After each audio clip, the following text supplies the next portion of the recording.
Hello friends, my name is Vivek Gaggar. आप हमें देख रहे हैं हमारा यूट्यूब चैनल जिसका नाम है इंडिया एडवाइजर्स। आज हम डिस्कस करेंगे GST implications on payments made by company to its directors. 10th June मतलब कल ही CBD central board of excise and customs ने एक सर्कुलर इशू किया है for clarifying clarification in respect of levy of GST on directors remuneration। Circular ये जो clarification है इसका डेटा देख सकते हैं, 10th जून है। इसमें they have tried to clarify this thing. आज हम जो जीएसटी एप्लीकेबल है ऑन डायरेक्टर्स रेम्यूनरेशन और other services provided by directors to the company, उसको हम एनालाइज करेंगे। Before jumping on that, let us first try to understand the position under GST. जो CGST act है हमारा, उसमें शेड्यूल 3 वो कहता है एक्टिविटीज और transactions which shall be neither treated as a supply of goods nor a supply of services. मतलब schedule 3 में बहुत सारी लिस्ट ऑफ सर्विसेज दिए हुए हैं, सर्विसेज और गुड्स। जो एक्ट बोलता है उसको for the purposes of GST act it is neither a supply of goods nor supply of services. इसके लिए उन स्पेसिफाइड सर्विसेज पे जीएसटी एप्लीकेबल नहीं होगा। उसमें से फर्स्ट पार्ट में ही उन्होंने लिखा है services provided by an employee to the employer in the course or in relation to his employment। That means what? अगर एक employee ने अपने employer को services दी है in the nature of employment and उसको उसकी consideration में salary मिल रही है, उस पे GST applicable नहीं है because it is not a service in the first place। ये हुई एक चीज। अभी आपको मालूम होगा जो डायरेक्टर्स हैं, जो होल टाइम डायरेक्टर्स हैं, they are in employment of the company. अभी एक नोटिफिकेशन इशू हुआ था, नोटिफिकेशन नंबर 13/2017। वो क्या कहता था उसमें, जो आइटम नंबर 6 था टेबल में, this notification specifically talked about list of services applicable for RCM under GST. उस पे जो आइटम नंबर 6 था, services supplied by a director of a company और a body corporate to the said company और the body corporate. इसमें service provided would be a director of a company और body corporate. RCM would be payable by the company or a body corporate located in a taxable territory। तो अगर मैं समझूं, ये जो notification है ये बोल रहा है services supplied by a director, but जो हमारा शेड्यूल 3 है वो बोलता है एम्प्लॉयर एम्प्लॉई रिलेशन में जो सर्विसेज हैं वो सर्विसेज ही नहीं है। इसके लिए जो डायरेक्टर इन इस capacity of an employee services provide करता है to the company would not be applicable for RCM। Although a clarification 2.5-3 years बाद में आया है, the intent of the law from the day when was the same।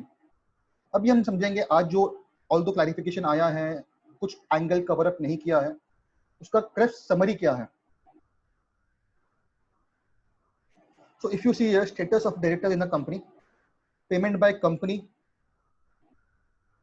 for salaries, remuneration, other services।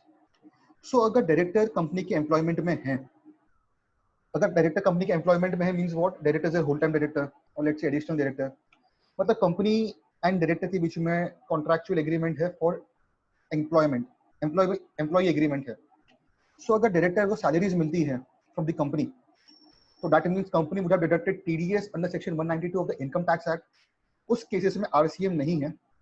Although ये भी इस clarification में clarify किया है, but there was no need. Reason being जो एक्ट है उसमें शेड्यूल 3 हमने पीछे देखा था, अगर सैलरी मिलती है एक एम्प्लॉई को from the employer, that is not liable for GST.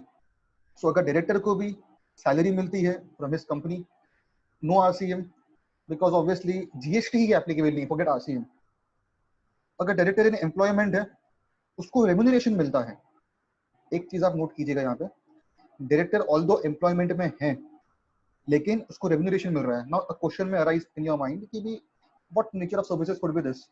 Let's say sitting fees received by director, जो कंपनी अपने बुक्स में एज अ सैलरी डिस्क्लोज नहीं कर रहे हैं, कंपनी अपने बुक्स में उसको अदर देन सैलरी डिस्क्लोज कर रहे हैं as in remuneration, sitting fees etcetera etcetera, and company उस पे टीडीएस 194 जे पे काट रही है।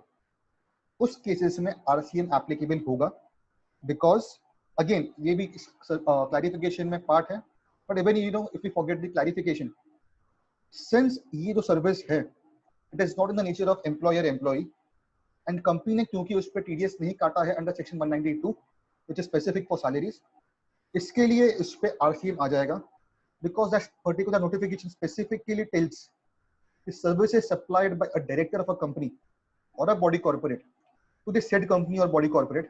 In such cases, GST RCM payable by the company or body corporate located in the next taxable territory. ये केस भी क्लियर है। अब मैं बात करता हूँ अदर सर्विसेज। तो अगेन डायरेक्टर है, वो सैलरीज तो ऑब्वियसली कवर्ड नहीं है आरसीएम में, क्लियर है। Remuneration if not in the nature of salaries RCM applicable है।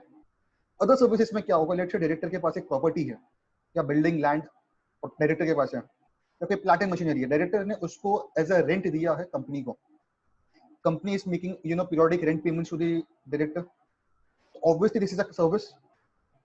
Since this is a service and obviously the services is not in the nature of salary और employment, इस पे भी RCM आएगा।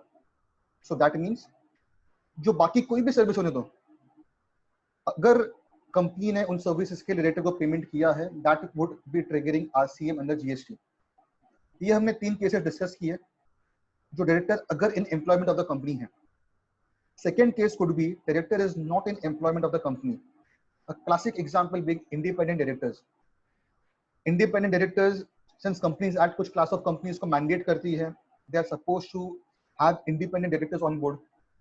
उनके केस में that independent director, because of their position of independency, they are required to maintain independency, they are not in employment of the company, so that's why उनको salaries तो मिलेगा ही नहीं, forget about the RCM applicability or not, they would not be receiving salaries। अगर उस director who is not in employment of the company उसको remuneration मिल रहा है, same as case above, उसको भी कंपनी ने TDS 194J में काटा होगा, उस पर भी RCM applicable होगा ऑब्वियसली। एंड जो बाकी सर्विसेज भी हैं, कुछ और सर्विसेज दिए हैं उस इंडिपेंडेंट डायरेक्टर ने कंपनी को, उस पर भी आरसीएम एप्लीकेबल होगा। अगर मैं इस पूरे 6 सिनेरियो जो मैंने यहाँ पे ले डाउन किया, सिंपल समरी करूँ, केस 1 डायरेक्टर एम्प्लॉयमेंट में है, उस पर्टिकुलर डायरेक्टर का अगर सैलरीज मिली है उस पर आरसीएम एप्लीकेबल नहीं है। Any payment other than salaries to pay to the director, RCM trigger होगा। केस 2 डायरेक्टर एम्प्लॉयमेंट में नहीं है, उसको ऑब्वियसली सैलरीज मिलने का सवाल उठता ही नहीं है। एंड जो डायरेक्टर्स एम्प्लॉयमेंट में नहीं है उनको कुछ भी पेमेंट होने दो, that would obviously be covered under RCM. So ये ब्रीफ वीडियो आई होप आपको क्लैरिफाई करेगा कि आरसीएम कब कब एप्लीकेबल होगा in respect of payments made to directors by the company. I hope आपको ये हमारा वीडियो अच्छा लगा हो। Please like it, share it with your friends, colleagues to whom this may be relevant. Thank you.